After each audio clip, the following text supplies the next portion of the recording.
Hello students, कैसे हैं आप सब लोग। 10 मिनट के अंदर पूरा का पूरा बैलेंस ऑफ पेमेंट अच्छे से रिवीजन करेंगे, हर एक टॉपिक को टच करेंगे ऑल फॉर्मूले के साथ। स्टार्ट करते हैं balance of payment. Balance of payment से पहले हमें पढ़ना पड़ेगा बैलेंस ऑफ ट्रेड। एक country rest of the world से जितना भी एक्सपोर्ट इंपोर्ट करती है, किसका? गुड्स का। Only and only goods, physical item या इसे विजिबल भी कह सकते हैं, वो सारा का सारा बैलेंस ऑफ ट्रेड में रिकॉर्ड होता है। It is the difference between the value of goods exported and the value of goods imported. Formula क्या? Export value minus import value only visible goods, यानी कि जो दिखा जा सकता है, टेंजिबल आइटम। ये बहुत नैरो होता है as compare to balance of payment, क्योंकि बैलेंस ऑफ पेमेंट बहुत बड़ा है, उसका एक छोटा सा हिस्सा जो है बैलेंस ऑफ ट्रेड है। बैलेंस ऑफ ट्रेड तीन टाइप का होता है। फेवरेबल, जहां पे एक्सपोर्ट ज्यादा है इंपोर्ट से, इसको ट्रेड सरप्लस ही बोलते हैं। अनफेवरेबल, जहां पे एक्सपोर्ट कम है इंपोर्ट ज्यादा, इसे ट्रेड डेफिसिट बोलते हैं। और इक्विलिब्रियम बैलेंस ऑफ ट्रेड क्या होता है? जहां पे एक्सपोर्ट इंपोर्ट दोनों बराबर है। अगर मैं बैलेंस ऑफ पेमेंट की बात करूं, ये बहुत बड़ा कॉन्सेप्ट है as compare to balance of trade. ये एक ऐसा स्टेटमेंट है जो रिकॉर्ड करता है all economic transactions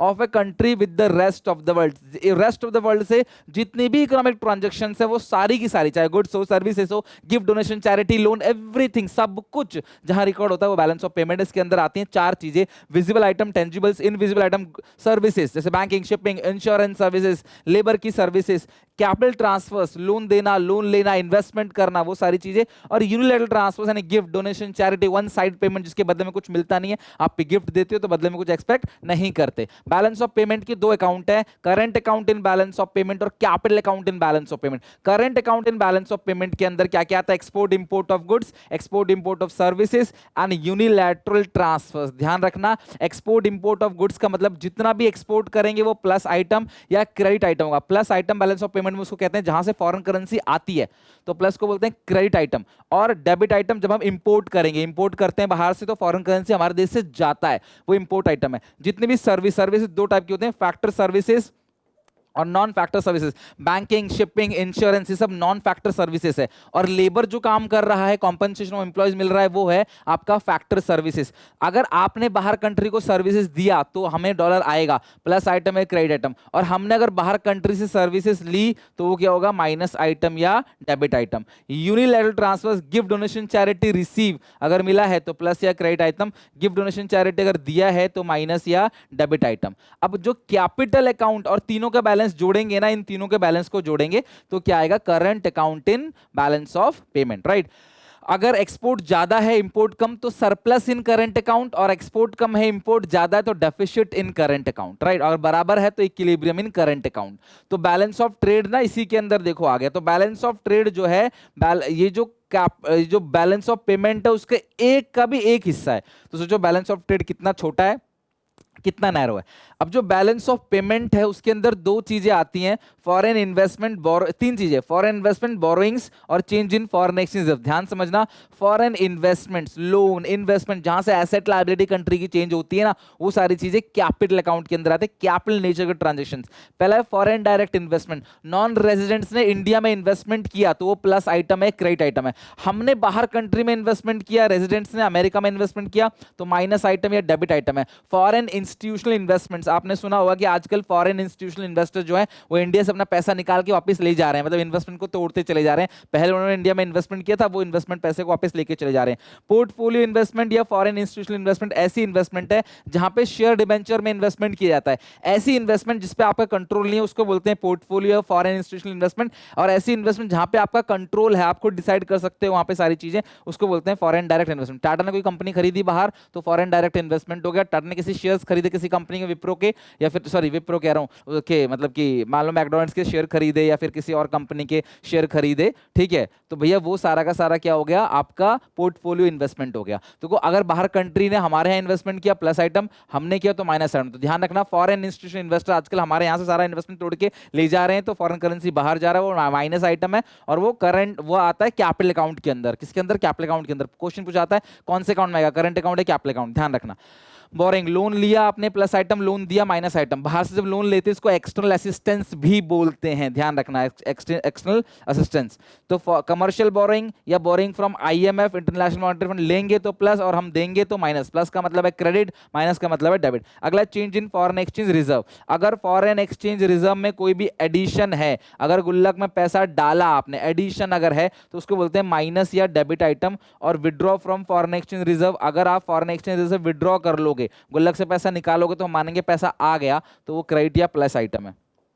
withdraw from foreign exchange reserve, ठीक है। अगर मान लो एक्सपोर्ट किया 5 का और जो इंपोर्ट है वो है 6 का, तो 1 रुपये आपको विड्रॉ करना पड़ेगा। एक्सपोर्ट 6, इंपोर्ट 5, 1 रुपये बचेगा तो एडिशन जमा गुल्लक में डाल देंगे, हम बोलेंगे पैसा चला गया। गुल्लक से निकालेंगे, हम बोलेंगे पैसा आ गया, ठीक है। ऐसा मान के चलेंगे। ये हो गया कैपिटल अकाउंट। अगर हम तीनों का बैलेंस जोड़ेंगे, यानी कि विजिबल, इनविजिबल, यूनिलैटरल ट्रांसफर्स का, तो आएगा करंट अकाउंट का बैलेंस, और तीनों का कैपिटल अकाउंट में तीनों का जोड़ेंगे तो वो है कैपिटल अकाउंट का बैलेंस। करंट अकाउंट सरप्लस क्या होता है? जब करंट अकाउंट सरप्लस मतलब एक्सपोर्ट जो है वो ज्यादा है इंपोर्ट से, और करंट अकाउंट डेफिसिट क्या होता है? जब आपका इंपोर्ट ज्यादा है एक्सपोर्ट से।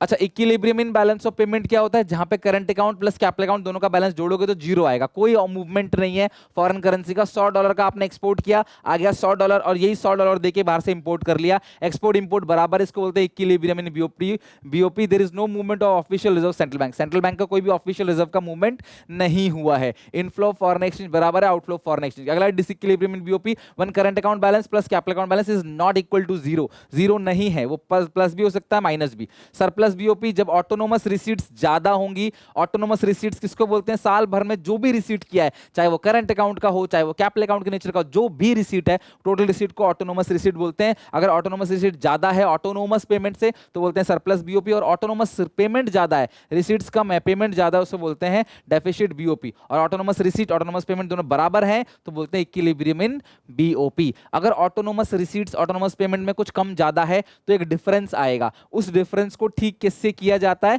Accommodating transaction. एकोमोडेटिंग ट्रांजैक्शन वो ट्रांजैक्शन है जब बैलेंस ऑफ पेमेंट मैच नहीं होता, तो कुछ सरप्लस कुछ डेफिसिट होता है, उस सरप्लस डेफिसिट के गैप को ठीक किससे किया जाता है? एकोमोडेटिंग ट्रांजैक्शन से। अच्छा, बीओपी में एक एरर एंड ओमिशन भी होता है, current account balance, capital account balance, और प्लस एक एरर ओमिशन का पॉइंट भी होता है, ध्यान रखना, बैलेंस ऑफ पेमेंट में आता है वो।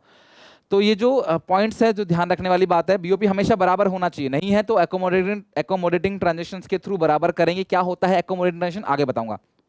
नेगेटिव बैलेंस अगर करंट अकाउंट के अंदर है तो कैपिटल बैलेंस में जो सरप्लस है उससे उसको रिकवर किया जा सकता है।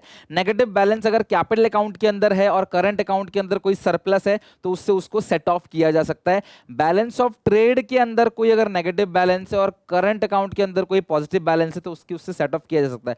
अगर नेगेटिव बैलेंस है, बैलेंस ऑफ पेमेंट में बैलेंस ऑफ पेमेंट बड़ा है, अगर वो नेगेटिव है तो उसको क्लास बैलेंस ऑफ ट्रेड से सेट ऑफ नहीं किया जा सकता। अंबानी को पैसों की, अगर मुझे पैसों की जरूरत है, मुसीबत में हूं, तो अंबानी मेरी मदद कर सकता है। अंबानी को पैसों की जरूरत अगर है तो मैं उसकी मदद नहीं कर सकता, क्योंकि मैं बीओटी हूं, मैं घाटे में हूं, तो बीओपी मेरी मदद करेगा। लेकिन बीओपी घाटे में, अंबानी घाटे में, तो मैं छोटा हूं भाई, मैं उसकी हेल्प कैसे कर सकता हूं? उसको 5,000 करोड़ की जरूरत है, मैं कहां से दूंगा मेरे पास? ठीक है। अच्छा, नेक्स्ट है आपका डिफरेंस बिटवीन ऑटोनोमस और एकोमोडेटिंग। ध्यान रखना, साल भर में जितने भी ट्रांजैक्शंस प्रॉफिट मोटिव के लिए किए जाते हैं उसको बोलते हैं ऑटोनोमस ट्रांजैक्शंस, और बैलेंस ऑफ पेमेंट के सरप्लस डेफिसिट को कवर करने के लिए, एक्सेस और डेफिसिट को कवर करने के लिए जो ट्रांजैक्शन का यूज किया जाता है उसको बोलते हैं बैलेंस ऑफ पेमेंट। मान लो आपने साल भर में एक्सपोर्ट किया 500 करोड़ का और इंपोर्ट किया 400 करोड़ का, तो भैया 1 करोड़ रुपए जो है आपके पास बच गया, तो आप इस 1 करोड़ से क्या करोगे? वही आपका एकोमोडेटिंग ट्रांजैक्शन है। तो आपके पास सिर्फ और सिर्फ 2 से 3 रास्ते हैं। पहला रास्ता, 1 करोड़ जो फालतू आपके पास है इसे आप क्या करोगे? एडिशन कर दोगे रिजर्व में, अपने आरबीआई का जो रिजर्व है फॉरेन एक्सचेंज रिजर्व, उसमें ऐड कर दोगे, या बाहर किसी को लोन दे दोगे, या बाहर कंट्री में इसको इन्वेस्ट कर दोगे। इसके अलावा कोई रास्ता नहीं है। यानी कि जो भी एकोमोडेटिंग ट्रांजैक्शंस हैं वो सिर्फ कैपिटल अकाउंट के नेचर के ट्रांजैक्शंस में यूज किया जा सकता है, जबकि ऑटोनोमस ट्रांजैक्शन जो है वो करंट और कैपिटल दोनों अकाउंट का ट्रांजैक्शन हो सकता है।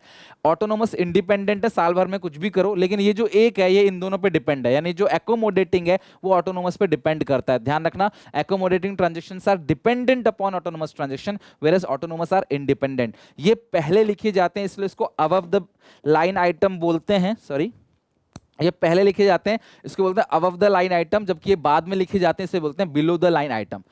सो these are the difference between autonomous and accommodating transaction.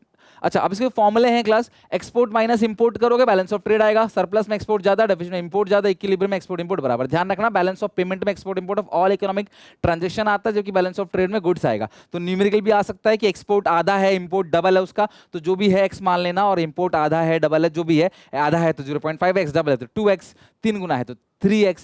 तो इस तरीके से आप x मान के आप फॉर्मूले कर सकते हो। कोई भी अगर आता है न्यूमेरिकल, मैं करा दूंगा लास्ट में जब मॉक्स कराऊंगा तब। तो बैलेंस ऑफ पेमेंट में export and import of all economic transaction, लेकिन ऑल इकोनॉमिक ट्रांजैक्शन है ये, और सिर्फ आपने सिर्फ क्या लेना है? गुड्स लेना है। किसमें? अगर आपको ये पूछता है बैलेंस ऑफ ट्रेड, सिर्फ गुड्स का उठाना, बैलेंस ऑफ पेमेंट में सब कुछ का एक्सपोर्ट इंपोर्ट ले लेना, दैट्स इट। खत्म, हमारा पूरा का पूरा चैप्टर अच्छे से खत्म होगा। आई होप आपको चैप्टर अच्छे से लर्न भी हो गया होगा और अच्छे से कोई रिवीजन भी होगा। मिलते हैं नेक्स्ट वीडियो में नए चैप्टर साथ। Till then take care, bye bye.